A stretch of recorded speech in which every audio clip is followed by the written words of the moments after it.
Welcome to the Future 3 podcast. Boom, boom, boom. I'm Sean. I'm Shaylin. And I'm Sign. And we are the Future 3 podcast.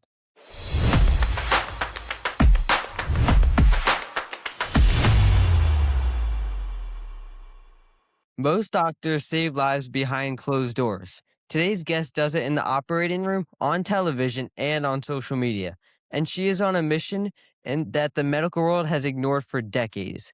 She is an interventional cardiologist and director of the Women's Heart Program at Sahni Heart Center, part of Hackensack Meridian Health, the largest health system in New Jersey. She graduated summa cum laude from Georgetown, trained at Mount Sinai and UCLA, where she served as a chief fellow, hosted a medical TV series on TBS and TNT, and has spent her career fighting for women whose heart diseases get dismissed, and ignored. Please welcome to the Future 3 podcast, Dr. Sheila Sahni. Welcome. Thank you so much. What a beautiful introduction. Thank you. Yeah, of course. We're excited for this episode because as we were talking before we started recording, I mean, you have an amazing journey that's very unique and different than many others out there. Thank you. Thank you so much. Before we get into anything, I have to ask you a question, but it's not related to cardiology at all. If you were trapped on a deserted island for 1 week and you had to survive, but you could only choose one of your favorite hobbies, what would it be? Would it be strength training? Would it be abstract art? Would it be paddleboarding or any other hobby that you really enjoy? It would be stand-up paddleboarding for sure. Yeah. 100%. Do you like being in the water in general? Is that fun for you? Yes, I love being on the water. I grew up on the water. So I grew up on the Shrewsbury River on the Jersey Shore in Rumson. And I grew up boating and having a dock. But I do feel that there were gaps in my exposure. So my younger sister did a sailing camp. I never did that. So I mostly was limited to doing a lot of like boating, and like I would get into tying the boat when we would pull back at the dock, learning how to do a good tackle with the cleat and the rope, understanding buoys, currents, and different channel markers.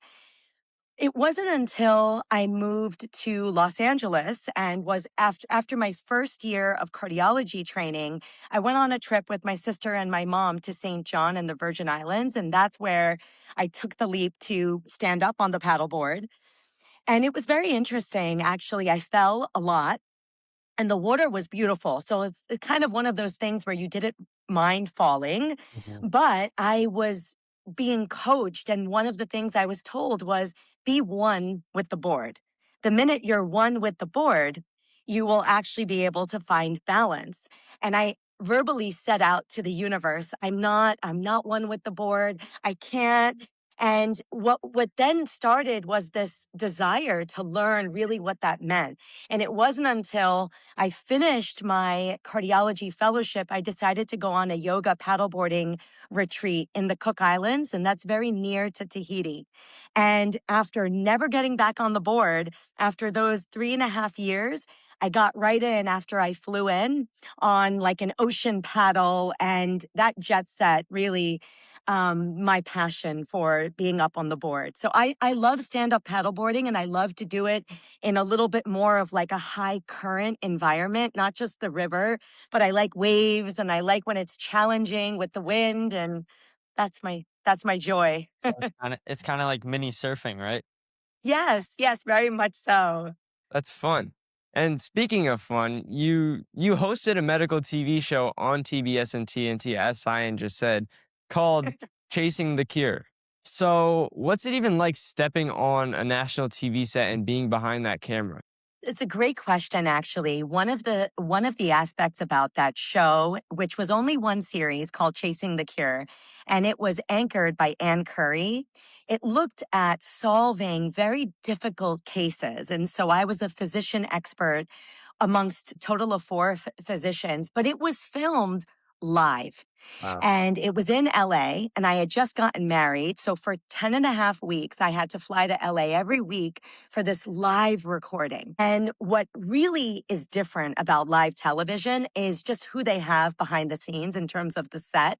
It was, we literally had film directors and the directors were the directors who do the Oscars because the Oscars Oh, are live, right? yeah. And so that was incredible. The experience of meeting other physicians of that caliber, and also an honor to really be the only woman physician. And I was a woman of color. And that was very much an honor for me to showcase that to the nation.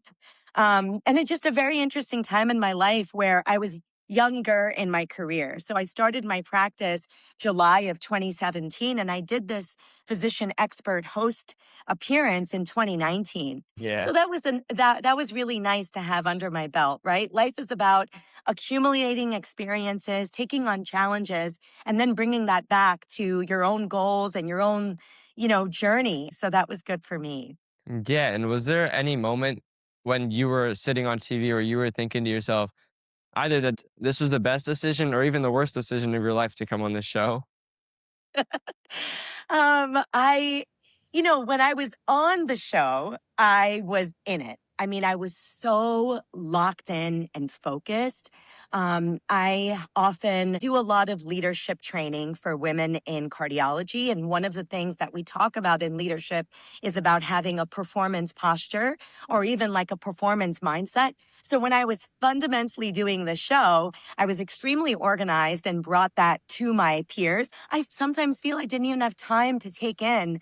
My husband had a chance to join the last episode, and he was really like taking it all in. But I was just, the whole time I was deer in headlights. I think when I would finish the show and I would be flying back on the red eye, I took with me the fact that what I was doing was incredible and it was so great for my patients. I have a very strong compass of why I do what I do. And I always bring it back to the patients and the community of New Jersey, which is why I left LA to come and join my father's practice in New Jersey. And I think that for the community of New Jersey, it was super exciting that their doctor was on TV. And that was something that I felt was really important to me, although it was very hard on my body. It was very important to me. Yeah, what does it feel like working with your dad? Because I feel like that's really interesting. It's very interesting, right? I mean, you have to take in the fact that now that I'm a parent, I can only imagine a fraction of what he felt for so long, just eyes wide open, smile ear to ear. My daughter, she's working with me. This is so exciting. I love it. He was talking to his patients about it, and he still does. But at the same time, you've done a training that's very different, right? I think I was lucky. My father has been the founding father of 5 different interventional cardiology cath labs in New Jersey.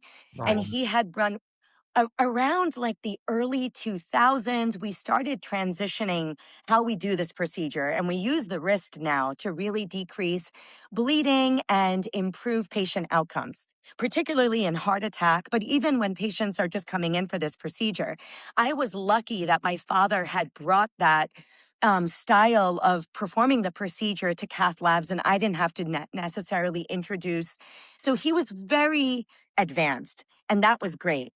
But did he run the practice the way that I imagined or the way that I thought? Probably not. So when I came in, I had to understand not only how to build my own patient portfolio, but how to organize information. I wanted to get stakeholder buy in. So, like anything, I would track and measure whatever I was implementing. And I needed to get the staff, the team members, to understand why it was important. So that's something that I did on a small scale and started to grow and grow. But obviously, it's been incredible to work with my father. So it's been great. It's been wonderful and a blessing to work with him. And it's had its own unique challenges along the way. Yeah, it's That's amazing. awesome. So you practice Sunny Heart Center. Was medicine always expected or was that your own decision? Yes, it's a great question, right? I come from a family of doctors, but When I was a little bit younger than you all, I was in middle school. I definitely defied it. And I would mention at the dinner table that I want to do law. And I was very interested in debate, forensics. I did Model UN, Model Congress, even before high school. But what happened was I had a very pivotal trip with my father at the end of 8th grade going into high school. And I heard his story. He was the youngest in his family. He had gone to London. He very much wanted to go abroad. And so he was given very little money and ultimately in London was living with my grandfather's friend and was working in a butter factory. And a couple weeks into the job, my uncle visited him and basically helped him kind of see the light of what it takes to build your own success story. And yes, you can absolutely do it this way, but another way is to go back and to pursue higher education in the form of, trying to work a path to build a profession. So in 7th grade, when we learned life science, I loved it. So that summer, I took biology before I started AP biology as a freshman. But once we dissected the fetal pig in my freshman year of high school, I was sold. I was actually very much more than anatomy. I really loved the concept of physiology. So, physiology is really the concept of how everything works in our body and why. And that is something that was genuinely my own. I have to say that it's a very long road to pursue a career in medicine. So the passion and the desire definitely has to be your own. At least for me, that is what has sustained me is my genuine love for medicine. Yeah, I would be honestly pretty grossed out if I was dissecting a Yeah, pig. that's nasty. I remember we did something kind of similar in Seventh grade. Seventh or eighth. seventh, yeah, something like that in middle school. It was we were dissecting a rat egg or something. It was something. It was like It was really nasty. gross. That's the only reason why I don't want to do science anymore. After that experience, I do not want to do that. It's so funny. I didn't get to do any dissections when I was in 7th grade, or I don't remember. But I will say the pig was pretty cool because it was, obviously it's not alive and it had a tongue and it was like, it was really funny. But I knew that I definitely geeked out because I would be at lunch I'd bit into a sandwich and then I'd be talking to my friends about how the enzyme started digestion in your mouth. And it was like nerd alert, nerd alert. But that's really me. Like I really love physiology and cardiology has a lot of physiology. But see, it's so good because I didn't like certain subjects either. So, that's how you learn about yourself. What Yeah. subjects did you not like?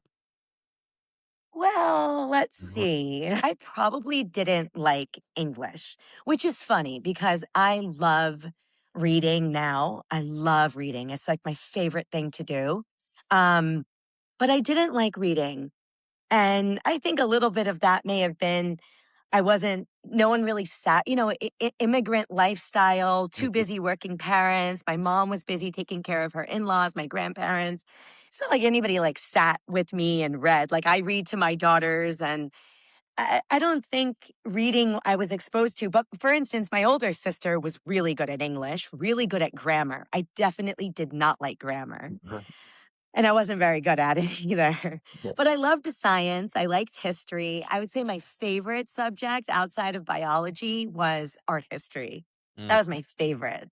That's cool. Like, what do you do in art history? Just study like where different art forms came from.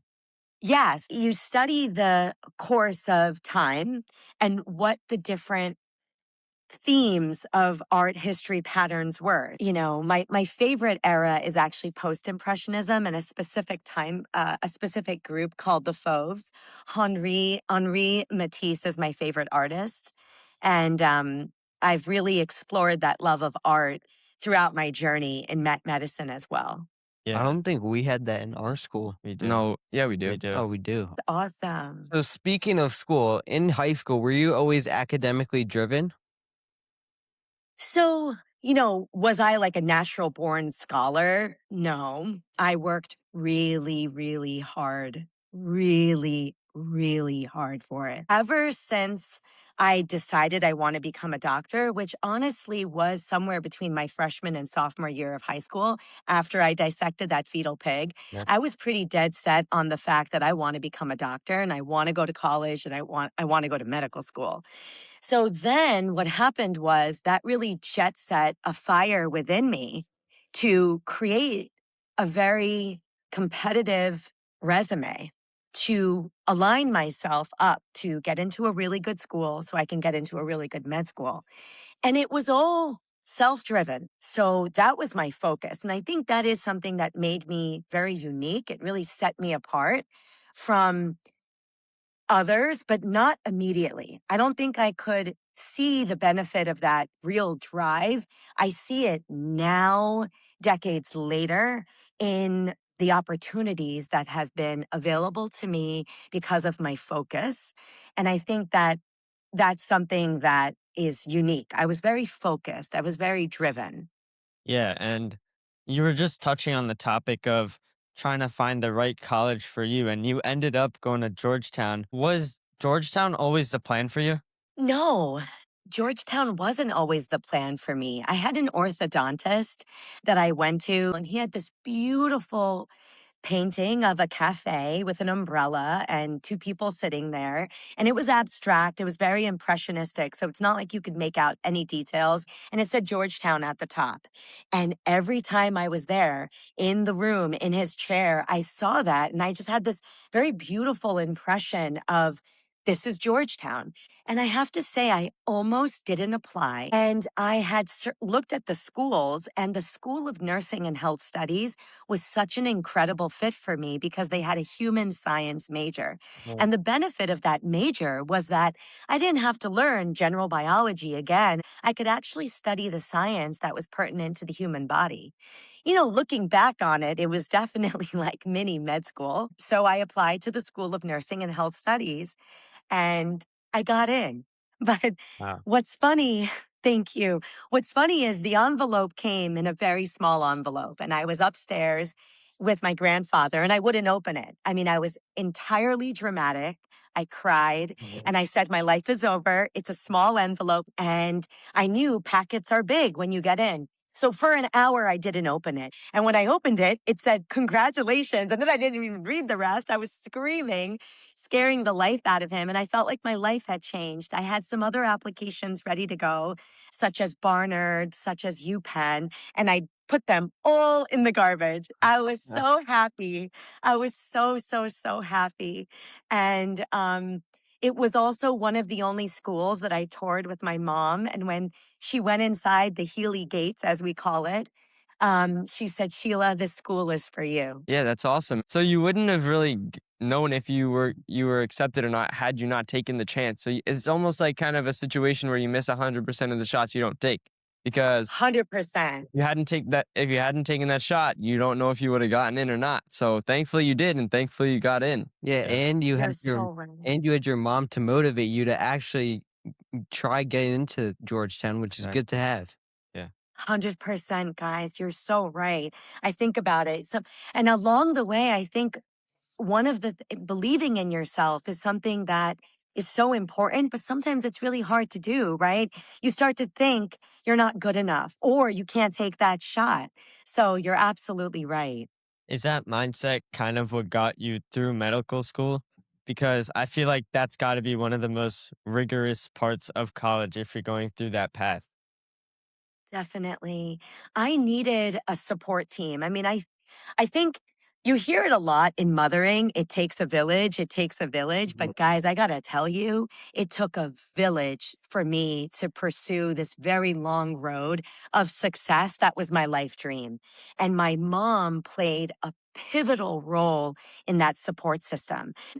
And I remember a few times my mom telling me, Sheila, the student life is the easiest life.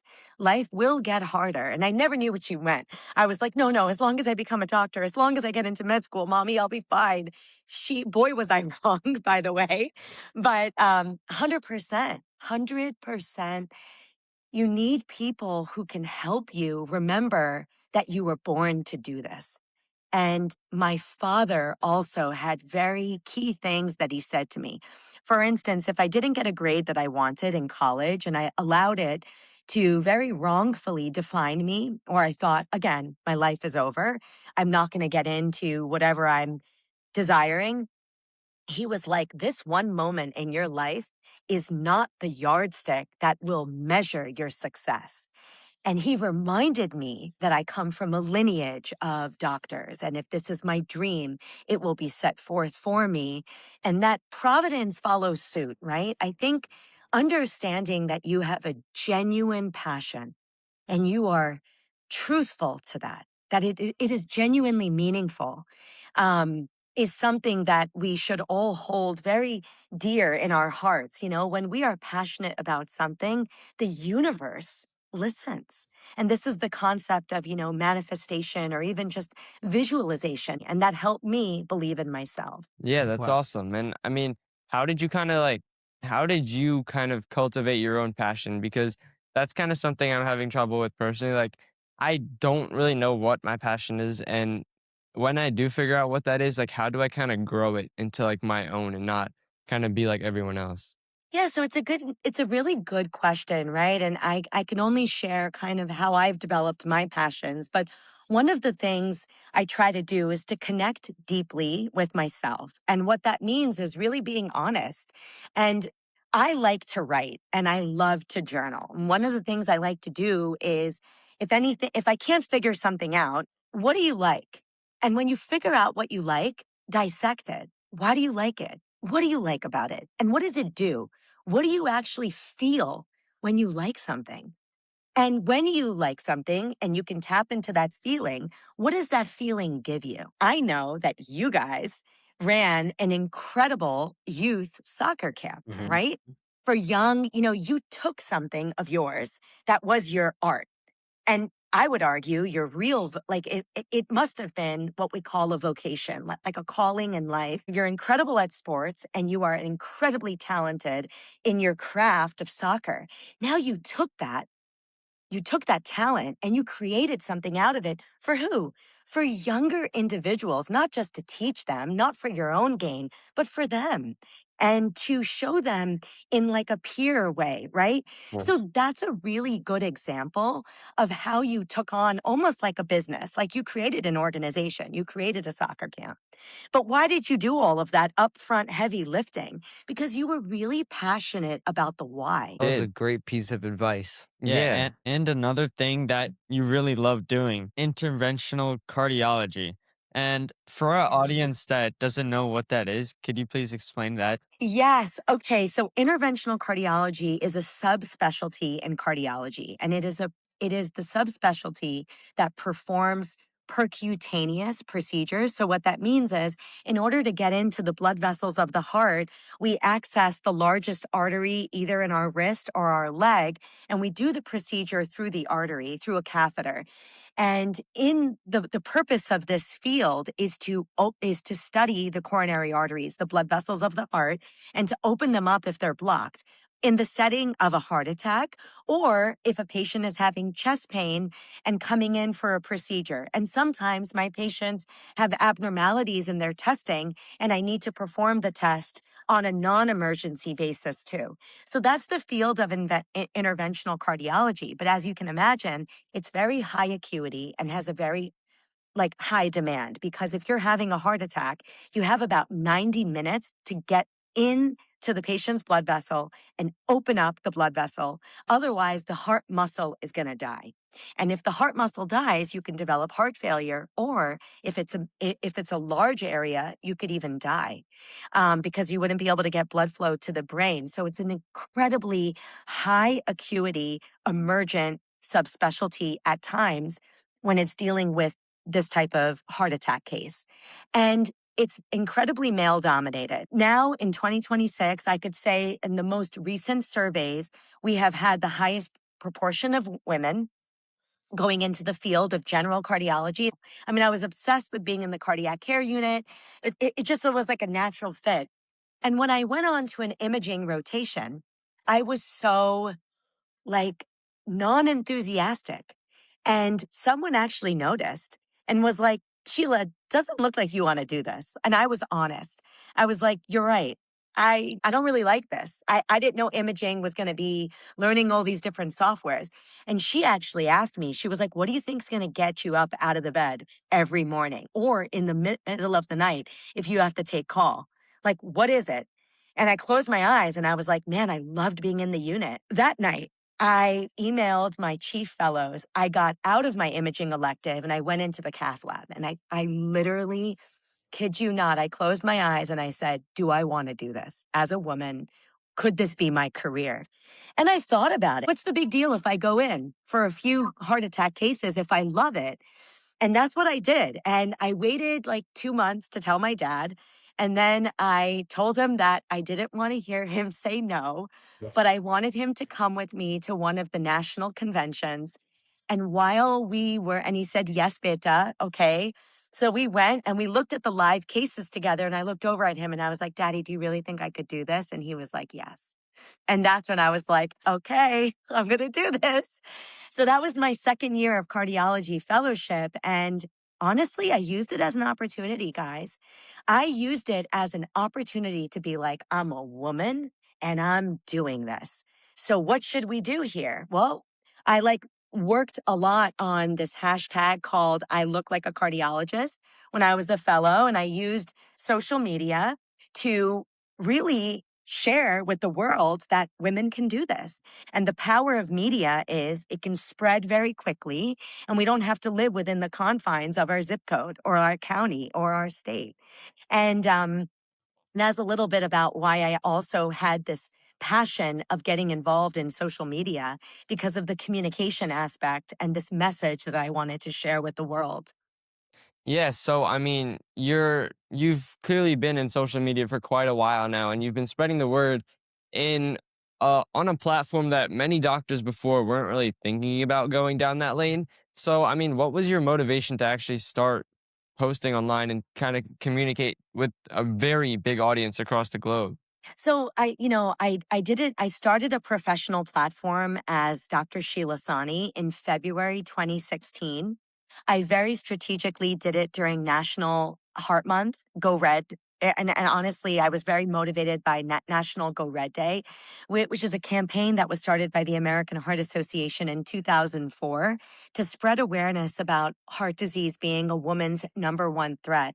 So my purpose of going on social media was incredibly focused. I went on social media as Dr. Sheila Sahni to number one, spread awareness to patients and the larger community about women and cardiovascular disease.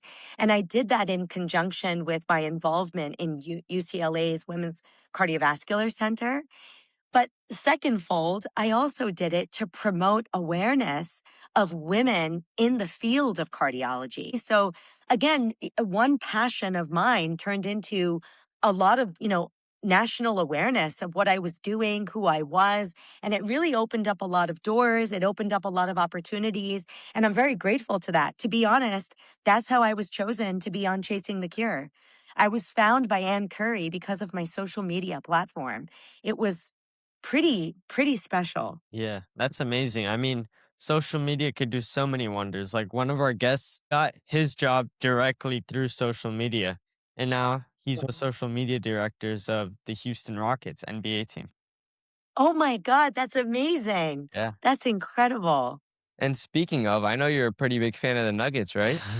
Yes, such a big fan. And I got to tell you, I'm really sad about the season. I Yeah. know. We are too. We just lost to the Knicks. It's not Got good. swept. I Yeah. know. Final. You guys got swept by the Knicks. I know. That's true. It's sad. It's crazy, right? We're from New Jersey. And because I have so much respect for the Spurs because they took out OKC and Mhm. OKC took out the Nuggets. Yep. As excited as I am about the Knicks because I was a diehard Knicks fan in high school, I have a lot of respect for the Spurs.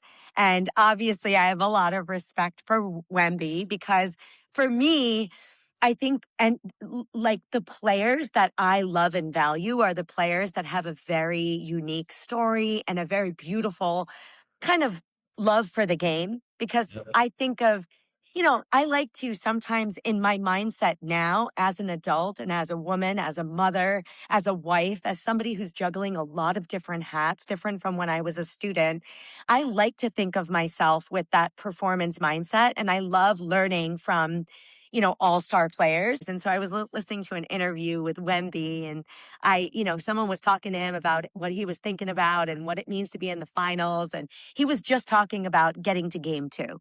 And they were like, "You're not thinking about the chip?" And he was like, "No, we haven't earned that yet." I just feel like he has such a love of the game and he's so young and, he deserves to be celebrated.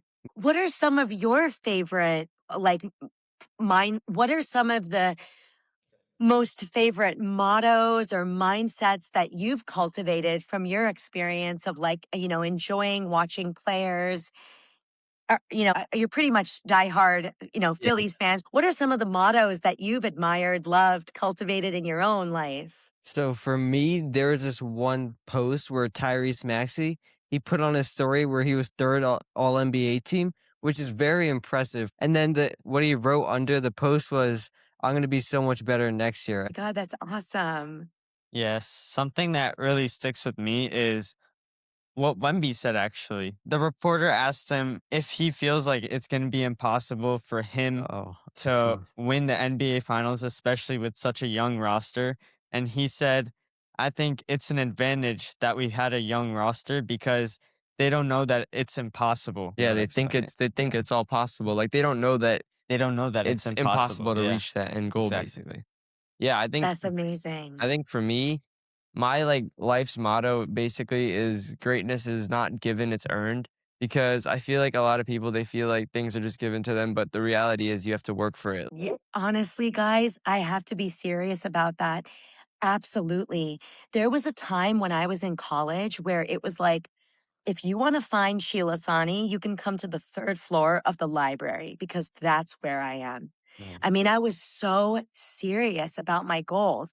And a big reason for that is because I had a very strong support system. But I think what's really incredible about the mottos that you share is that you see the value in what those mottos do in the form of greatness that you experience, right? Have you all experienced leaning on those stories for your own life? Yeah. Yeah, I think in a Yeah. way, yeah. So, I mean, I have a question for you because I know there's definitely a teen out there watching that wants to go into the medical field, but kind of is unsure on if it's actually for them. So, how early do you think they should have it figured out to that the fact that they actually want to go into medical school? Oof, that's a good one. I do think that sometimes you need to work backwards. And how do you do that? Through exposure. To me, I think exposure is really important. It's one of the things that I focus on in helping recruit women to go into the field of cardiology. In my opinion, it's never too early to plan how to get to where you want to go because it informs your future. I mean, just think about paddling, right? If you know which river you want to go down, then you can plan for the current, you can plan for the wind. Preparation is key. 100%. Yeah, Mhm. I definitely agree with that. Before we turn the tables and have you ask us some questions, we always like to ask our guests this one question here. So, what is your definition of success and how has it changed from your high school days all the way to today? Oh my gosh, my definition of success. Wow. Wow. All right. Well, honestly, you know, my definition of success probably when I was in high school, college, you know, med school was so short term, For high school, it was like getting into college or being cum laude, having these like accolades. In college, it was getting into medical school, and I got into Georgetown's early assurance program, which allowed me to get in after my sophomore year, and I didn't have to take the MCAT. And those were my definitions. Honestly, that was how I defined myself. And same thing in med school was like to get into a good residency and get through. Med school was so humbling and so hard. I had to remind myself that just to pass is good enough. That I started to rework that definition. And honestly, success is finding balance and happiness amongst your achievement. Because if you have a desired achievement, but you got there by, burning the midnight oil and sacrificing your own well being, is it true success? Maybe not, right? Because it cost you some aspect of your health. So that is how I define success today, is to be able to see your achievement, take a step back and really enjoy it in a balanced way that helps a lot of the others around you. Yeah, I feel like Thank you for asking. yeah, of course. Like when you're in the moment, you kind of don't acknowledge what you're doing. Like I feel like after you look back on it, especially at your Yeah. age right now, like you're able to look back on it and actually enjoy the fruits of all your labor that you've gone through. Like that's when you truly start to appreciate like, wow, I really did this. This is like I can't believe that I made this big of an impact. It's true. It is actually very true. Exactly what you said. And so that's where, and actually it says this in our Hindu scriptures of Vedant, that we all have a dharma, we all have a duty.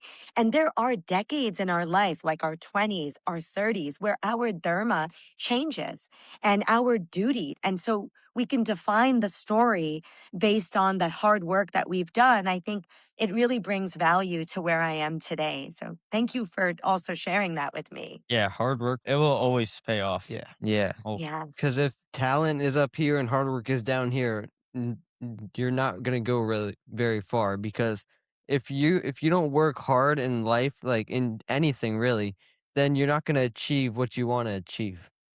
100%. 100%. I am dying to ask you guys questions. For sure. All Let's right. turn the tables right Yep. now. Do you have any I just I really want to know, with so many different options out there and AI being incredibly disruptive to the learning process, what are some of the reasons that high school students want to pursue a college degree? And what is really helping to anchor them in that pathway? So oh man. honestly, I feel like the reason that high school students want to pursue a college degree is kind of because of previous generations. Like they look at previous generations and people that get degrees, they seem like they're more secured in their career path. Like their degree kind of gives them an upper hand in a way. So I feel like that kind of view is what motivates us to pursue a college degree. College. Yeah, you were mentioning AI as being disruptive to the learning process, but I also feel like in some way it's helping us more because we're getting exposed to these new things in the real world. And we want to know more about them, and then we could just go to AI and talk to it about it. But I feel like this podcast is also really helpful for that exact reason because we're talking to real people working in those real jobs. And it's really helping us shape our minds in that way. Wow. Yeah, basically what both of them said combined into one. But also on AI as well, we could also use AI as like a resource to help us with different things. And this podcast is a great tool for our audience and other people that could watch this podcast to learn about what different careers are about. It could jumpstart their career. Yeah. Yeah. 100%. You're right. It's creating so much exposure. Okay, so if AI is functioning as an asset, right? Or, a tool that's helping you, what are some of the challenges that you guys are facing? I know you had mentioned that it's hard to define your passion, or it could be challenging to figure out what college could be the right fit. But what are some of the boots on the ground layers that are going on at the high school level that pose challenges when thinking about your college career? I mean, I feel like relating to AI, I feel like in high school, especially, people are becoming a bit too dependent on AI. Like they're not Yep. using their own brains, which is it's kind of not a good thing in a way because you're not really using your own personality. You're kind of basically just letting a robot do all the thinking for you and kind of Hmm. create your identity for you instead of you just actually building your own profile, your own identity. Especially with communication now. Yeah. Yeah. Yeah, absolutely. All right. Thank you so much for joining our podcast. And we had a great conversation with you. Thank you. Thank you for having me. Of course. You guys can find us on YouTube, Apple Podcasts, Spotify, Instagram, Facebook, LinkedIn, Threads, TikTok. Every single social media platform will be there. We are the Future 3 Podcast, and we out. Peace.